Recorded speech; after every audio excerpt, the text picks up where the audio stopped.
Bawaslu Klungkung akhirnya mengeluarkan rekomendasi terhadap seluruh APK atau alat peraga kampanye dari pasangan calon yang dianggap melanggar ketentuan aturan. Rekomendasi tersebut telah disampaikan kepada KPU Klungkung dan Paslon untuk segera ditindaklanjuti.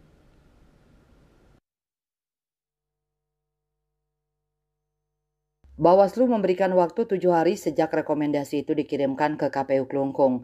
Koordinator Divisi Penanganan Pelanggaran Penyelesaian Sengketa Bawaslu Klungkung, Ida Ayu Ari Widianti saat dihubungi mengatakan rekomendasi Bawaslu perihal pelanggaran APK untuk segera ditindaklanjuti sudah disampaikan kepada KPU Klungkung sejak Rabu 23 Oktober.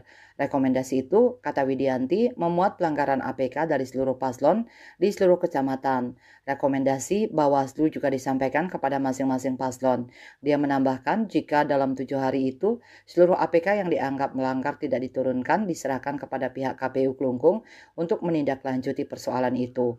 KPU Klungkung bisa berkoordinasi lebih lanjut dengan Satpol PP atau pihak terkait lainnya untuk upaya menurunkan APK yang dianggap melanggar dan tidak ditindaklanjuti oleh paslon.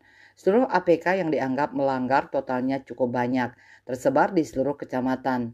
Dia belum bisa menyebutkan total APK yang dianggap melanggar karena cukup banyak dari masing-masing paslon.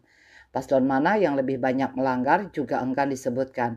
Ia tidak mau Bawaslu dianggap tebang pilih dalam menindaklanjuti temuan pelanggaran di lapangan, sehingga rekomendasi itu memuat pelanggaran dari semua paslon. Ketua KPU Klungkung Iketut Sudiana sebelumnya menyampaikan jika sudah menerima rekomendasi dari Bawaslu, pihaknya akan memantau bagaimana pelanggaran APK ini dapat ditindaklanjuti oleh tim pemenangan dari masing-masing paslon. Pihaknya berharap ada kesadaran dari masing-masing paslon untuk menindaklanjuti sendiri APK-APK di seluruh kecamatan, termasuk Nusa Penida yang dianggap melanggar, sehingga pelaksanaan Pilkada Klungkung 2024 ini senantiasa tetap kondusif. Bagiarta Bali Pos melaporkan.